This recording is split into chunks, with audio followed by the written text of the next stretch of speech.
as you go on and try to fulfill your dream, you will always have to deal with something that we all don't want to deal with, called rejections. Now, it's really important for you to learn how to handle rejections. You see, there's a rule that if you get 10 rejections, usually the 11th response is going to be some sort of a yes. Especially if what you're offering, the service or the product, is something that is valuable. But you have to go through these 10 rejections until you get a yes. Now, one of my mentors, Jack Canfield, received 133 rejections on his book that he co-wrote with Mark Victor Hansen.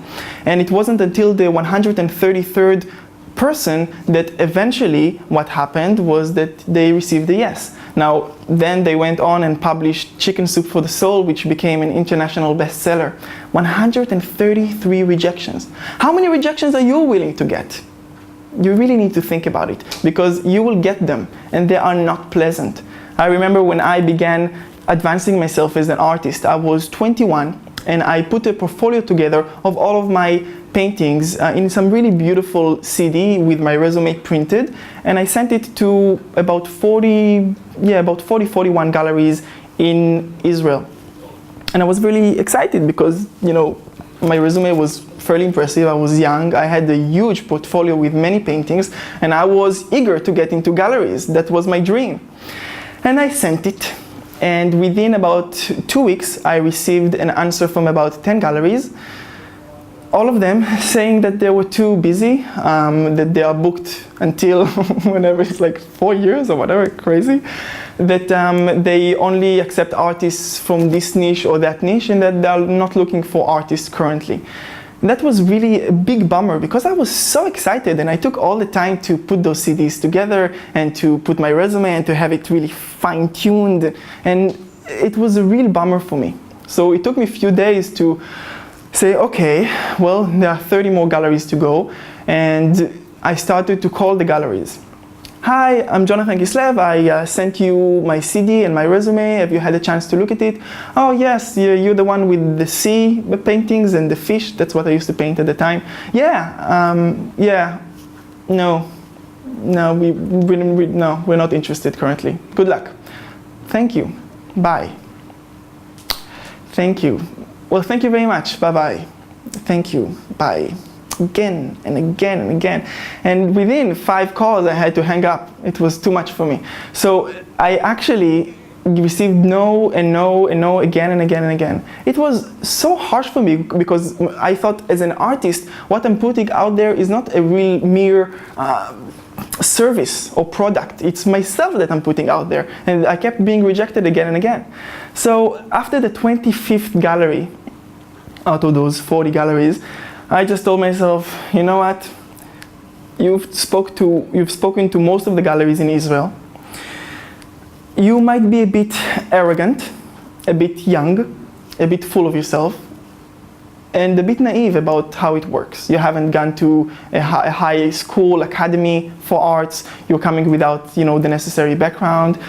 Put this dream aside, come back to it in 5 years, 10 years, and then you might be able to advance it. And right now you need to start making money, because by then it was about a month or a month and a bit that I was kind of dealing with that and postponing things that I really had to do in order to get some income. That was really depressing for me, because I really saw how my dream that I thought was so close was getting further and further away from me. So just because I like to finish things, I just told myself, you know what, I'm just going to finish calling all of these galleries, and then I'm going to put this dream aside. So I just started calling them. It was kind of funny. Hi, I'm Jonathan Kis-Lev. I sent you a CD with my resume. It was 3 weeks ago. You're probably not interested, right? Right. Great. Thank you. Bye-bye. I was just kind of getting rid of that. I really wanted to be beyond that and to put this chapter in my life behind me.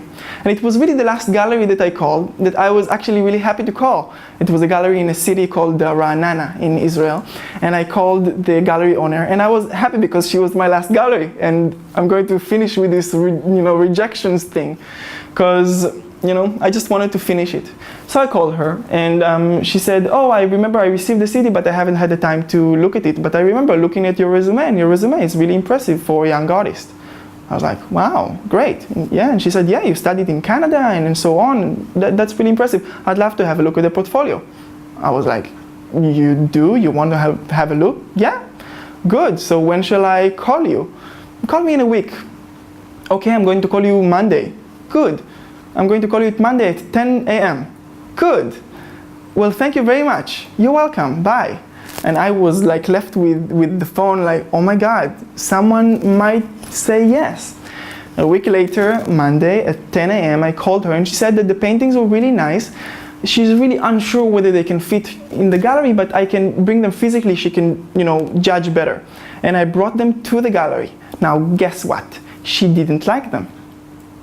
That was the last rejection. But what she did tell me was, look, if you take this from this painting and this from that painting and you combine them together and you stop using acrylic, it's really not for professionals, start using oils, you might get something that is sellable, that I can work with. I told her, great, yeah, I worked with oil back then, but it's, it dries so slowly. And she told me, yeah, but oil is oil. All right, good. Went back to my studio, and for 2 months I started to create new paintings that I actually liked better. You see, the first paintings that I painted were, in some ways I kind of wanted to appeal to the galleries. I saw what's out there. And she noted in my paintings that few elements that were the strongest really should be combined together. And these were the elements that I loved the most. So she had a really good eye. And 2 months later, I came to her with a bunch of new paintings, and she was mesmerized. Oh my God, you've done so many paintings, they look great. And I left some paintings at the gallery for the first time, and they sold. And that was the beginning. Now imagine yourselves how many rejections I had to take, and how awful I felt about myself.